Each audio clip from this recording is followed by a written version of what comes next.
যারা সুদ খায় তারা মাথা উঁচু করে দাঁড়াতে পারবে না, দাঁড়ালেও তার দাঁড়ানো হবে সে ব্যক্তির মতো যাকে শয়তান নিজস্ব পরশ দিয়ে দুনিয়ার লোভ লালসায় মোহাচ্ছন্ন করে রেখেছে।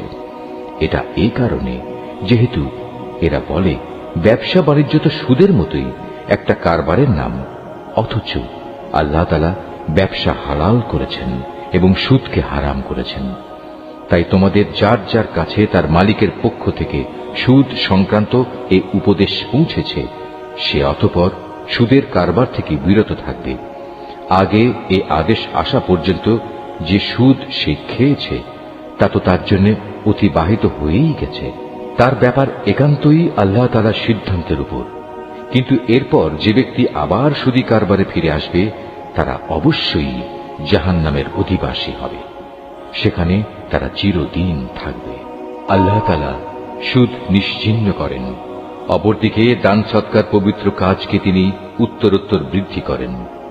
আল্লাহ তাআলা তার নিয়ামতের প্রতি অকৃতজ্ঞ পাপিষ্ঠ ব্যক্তিদের কখনো পছন্দ করেন না। তবে যারা সত্যিকার অর্থে আল্লাহ তাআলার উপর ঈমান এনেছে এবং ভালো কাজ করেছে, নামাজ প্রতিষ্ঠা করেছে, যাকাত আদায় করেছে, তাদের সেদিন কোনো ভয় থাকবে না, তারা সেদিন চিন্তিতও হবে না। হে ঈমানদার লোকেরা, তোমরা সুদের ব্যাপারে আল্লাহকে ভয় করো। আগের সুদী কারবারের যেসব বকেয়া আছে তোমরা তা ছেড়ে দাও, যদি সত্যি তোমরা আল্লাহর উপর ঈমান আনো। যদি তোমরা এমনটি না করো তাহলে অতঃপর আল্লাহ তাআলা ও তাঁর রাসূলের পক্ষ থেকে তোমাদের বিরুদ্ধে যুদ্ধের ঘোষণা থাকবে। আর যদি এখনো তোমরা আল্লাহর দিকে ফিরে আসো তাহলে তোমরা তোমাদের মূলধন ফিরে পাবার অধিকারী হবে। সুদী কারবার দ্বারা অন্যের উপর জুলুম করো না, তোমাদের উপরও অতঃপর সুদের জুলুম করা হবে না।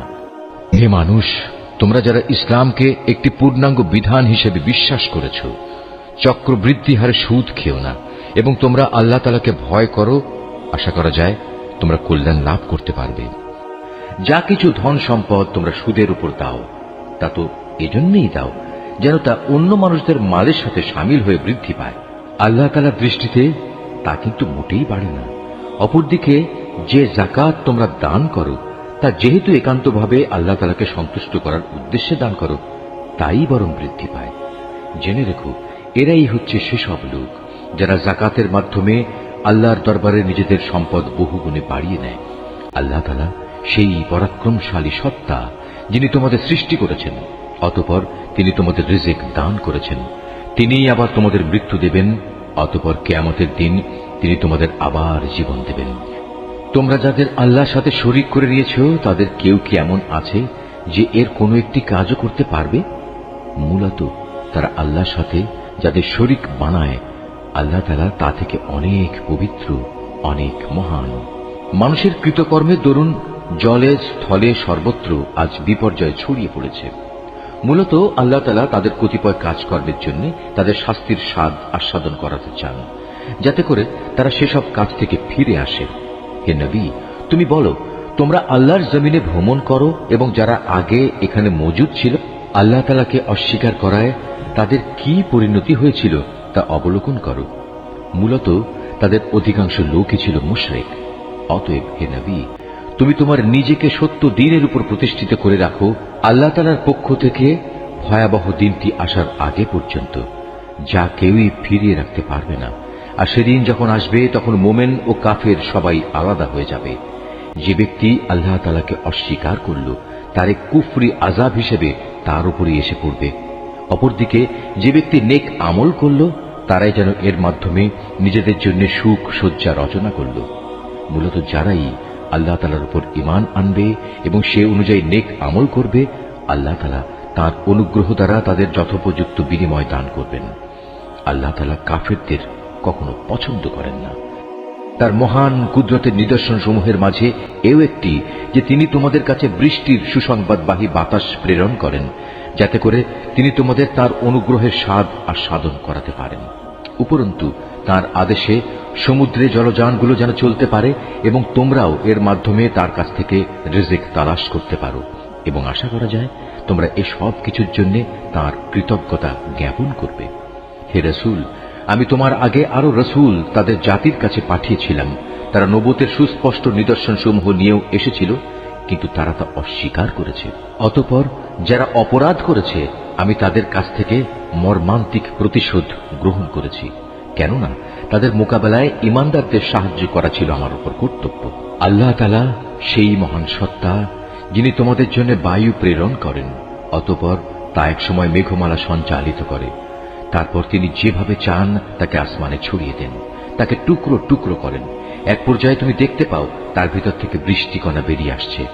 তিনি তার বান্দাদের মধ্যে থেকে যাকেই চান তার উপরেই তা পৌঁছে দেন। তখন তারা এটা দেখে ভীষণ হর্ষোৎফুল্ল হয়ে যায়, অথচ এরাই একটু আগে তাদের উপর বৃষ্টি নাজিলের ব্যাপারে সম্পূর্ণ নিরাশ ছিল। তাকিয়ে দেখো আল্লাহ তাআলার অফুরন্ত রহমতের প্রভাবের দিকে, কিভাবে তিনি জমিনকে একবার মরে যাওয়ার পর পুনরায় শ্যামল ও জীবন্ত করে তোলেন। অবশ্যই আল্লাহ তাআলা এভাবে কিয়ামতের দিন সব মৃতকে জীবন দান করবেন, কেননা তিনি সর্ববিষয়ের উপর একক ক্ষমতাবান। যদি আমি কখনো এমন বায়ু পাঠাতে শুরু করি যার ফলে মানুষ ফসলকে হলুদ রঙের দেখতে পায়, তখন অবশ্যই তারা আমার অকৃতজ্ঞতা জ্ঞাপন করতে শুরু করে। হে নবী, মৃতকে তো তুমি তোমার কথা শোনাতে পারবে না, না পারবে বধিরকে তোমার ডাক শোনাতে, বিশেষ করে যখন ওরা তোমাকে দেখেই মুখ ফিরিয়ে নেয়। তুমি অন্ধদের তাদের গুমরাহি থেকে বের করে সঠিক পথ দেখাতে পারবে না। তুমি তো কেবল এমন লোকদেরই আমার কথা শোনাতে পারবে যে আমার আয়াত সমূহের উপর ঈমান আনে, কেননা এরাই হচ্ছে নিবেদিত মুসলমান। আল্লাহ তাআলাই হচ্ছেন সেই মহান সত্তা যিনি তোমাদের দুর্বল করে পয়দা করেছেন, অতঃপর তিনি এই দুর্বলতার পর দেহে শক্তি সৃষ্টি করেছেন, আবার তিনি এই শক্তির পর পুনরায় দুর্বলতা ও বার্ধক্য সৃষ্টি করেছেন। বস্তুত তিনি যা ইচ্ছা তাই সৃষ্টি করেন এবং তিনি সর্বোচ্চ ক্ষমতাবান ও সর্বজ্ঞ। যেদিন কিয়ামত কায়েম হবে সেদিন অপরাধী ব্যক্তিরা কসম খেয়ে বলবে তারা তো কবরে মুহূর্তকালের বেশি অবস্থান করেনি। আসলে এরা এভাবেই সত্য বিমুখ থেকেছে এবং দাঁড়ে দাঁড়ে ঠোকর খেয়েছে। কিন্তু সেসব লোক যাদের যথার্থ জ্ঞান ও ঈমান দেয়া হয়েছে তারা বলবে, না, তোমরা তো আল্লাহ তাআলার হিসাব মতো কবরে পুনরুত্থান দিবস পর্যন্তই অবস্থান করে এসেছ, আর আজকের দিনই হচ্ছে সেই প্রতিশ্রুত পুনরুত্থান দিবস, কিন্তু তোমরা এই দিনটাকে সঠিক বলে জানতে না। সেদিন জালেমদের ওজর আপত্তি তাদের কোনোই উপকারে আসবে না, না তাদের আল্লাহ তাআলার সন্তুষ্টি লাভের সুযোগ দেয়া হবে। হে নবী, আমি মানুষদের বোঝানোর জন্য এ কোরআনে সব ধরনের উদাহরণই পেশ করেছি। তারপরেও যদি তুমি এদের কাছে কোনো আয়াত নিয়ে হাজির হও, তবুও এ কাফেররা বলবে তোমরা তো বাতিল পন্থী। এভাবেই আল্লাহ তাআলা তাদের অন্তরে মোহর মেরে দেন, যারা সত্য সম্পর্কে কিছুই জানে না। অতএব হে নবী, তুমি ধৈর্য ধারণ করো, অবশ্যই আল্লাহ তাআলার ওয়াদা সত্য। যাদের শেষ বিচারের দিনের উপর আস্থা নেই তারা যেন তোমাকে কখনোই সত্য দিন থেকে বিচলিত করতে না পারে।